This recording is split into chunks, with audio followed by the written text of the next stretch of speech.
Petit mot avant de commencer. Dans la dernière vidéo, je t'avais teasé un Focus Whisky à 1000 €. On y reviendra, mais avant ça, on a besoin de casser 5 mensonges qui empoisonnent absolument tout ce qu'on raconte sur l'investissement luxe. Parce que tant que ces 5 idées reçues sont dans ta tête, aucune stratégie luxe ne tient debout. 5 affirmations que tu entends partout, dans les médias, sur les réseaux et même sur certaines chaînes finances. 5 idées qui ont l'air de tomber sous le sens et qui sont fausses. Pire, qui te coûtent de l'argent quand tu les crois. Premier mensonge. Tout ce qui est luxe se valorise.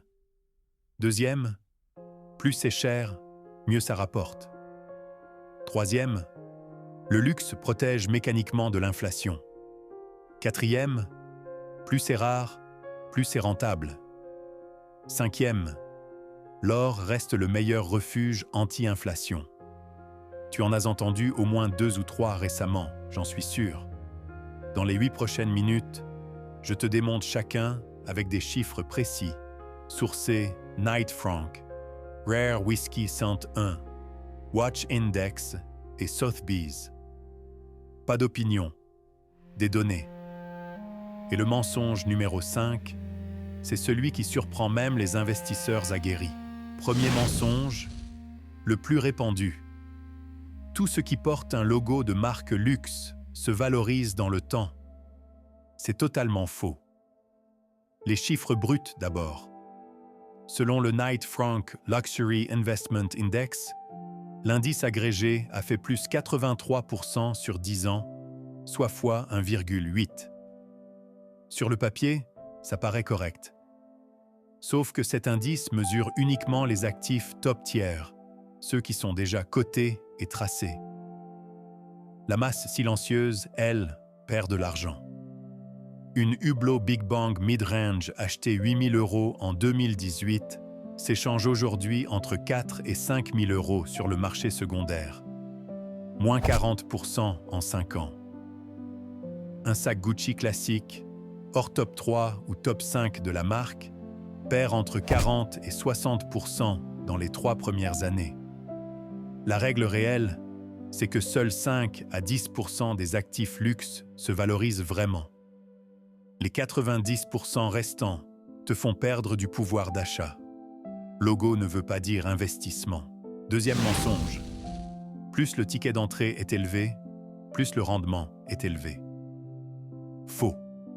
Le rendement vient de la demande, pas du prix. Cas concret. La Rolex Daytona Panda référence 116 500. Prix retail en 2018, 13 000 €. Aujourd'hui, sur le marché secondaire, entre 28 et 35 000 €.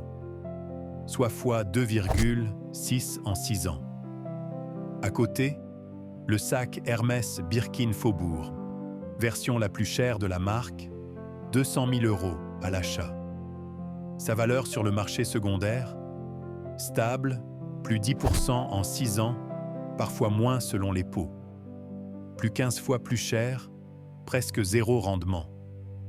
Autre exemple, la Patek Philippe Nautilus 5711, 35 000 € retail, 100 000 € aujourd'hui sur le secondaire, fois 2,8 en 5 ans. Le luxe le plus rentable n'est jamais le plus cher. C'est celui qui combine demande mondiale, hype maîtrisé et offre limitée par construction. Le prix d'entrée ne prédit rien. Troisième mensonge. Posséder du luxe protège automatiquement de l'inflation. Demi-faux. L'inflation cumulée en zone euro entre 2014 et 2024, c'est 26%. Pour battre l'inflation, ton actif doit donc faire plus que 26% sur 10 ans. L'indice Knight Frank moyen est à plus 83%. Donc oui, sur l'indice global, le luxe bat l'inflation. Mais regarde maintenant un actif individuel hors top tiers.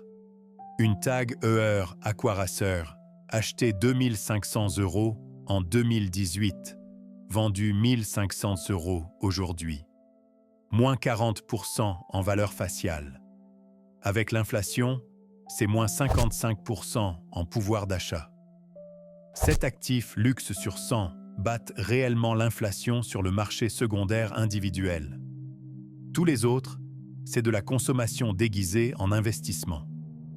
La protection anti-inflation n'existe que pour les références identifiées top tier, pas pour le luxe en général.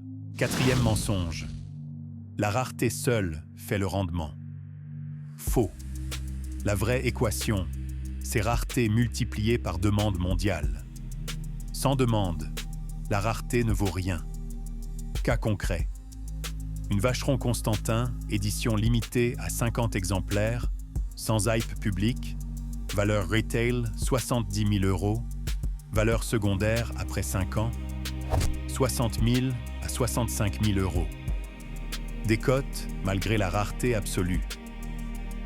À côté, la Patek Nautilus 5711, produite à plusieurs milliers d'exemplaires par an pendant 15 ans.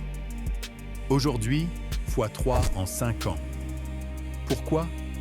Demande mondiale explosive. Idem pour la Rolex Daytona, produite à environ 50 000 unités par an, donc tout sauf rare. Et pourtant, fois 2,606 ans, parce que la liste d'attente concessionnaire dépasse 5 ans.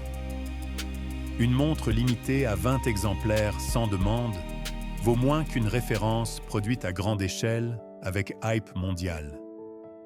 La rareté, c'est nécessaire, mais pas suffisant. Et le 5e mensonge, celui qui surprend tout le monde, y compris les investisseurs aguerris. L'or serait le meilleur refuge contre l'inflation. Faux sur 10 ans. Les chiffres sont brutaux. Le cours de l'or sur la décennie 2014 à 2024, c'est plus 90%, soit fois 1,9. Honnête, mais pas exceptionnel.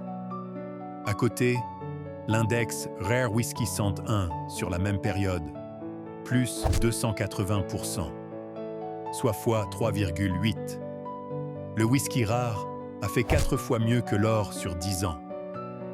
Encore plus parlant, la Rolex Submariner référence 116 610. Prix retail en 2014, 6 800 €. Prix secondaire moyen aujourd'hui, 13 à 15 000 €. Plus 110 à plus 120% en valeur secondaire. Plus de 200% sur les modèles Boom. La Submariner a battu l'or et tu peux la porter au poignet.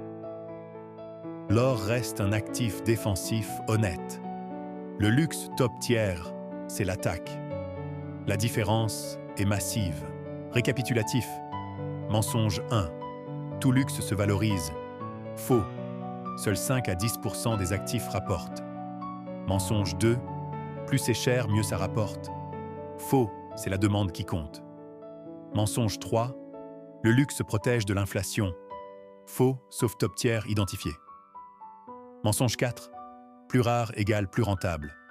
Faux, sans demande, la rareté ne vaut rien. Mensonge 5. L'or bat tout. Faux, le whisky et les montres top tiers le battent sur 10 ans. Like si ça t'a servi, abonne-toi. À très vite sur Milliardaire TV.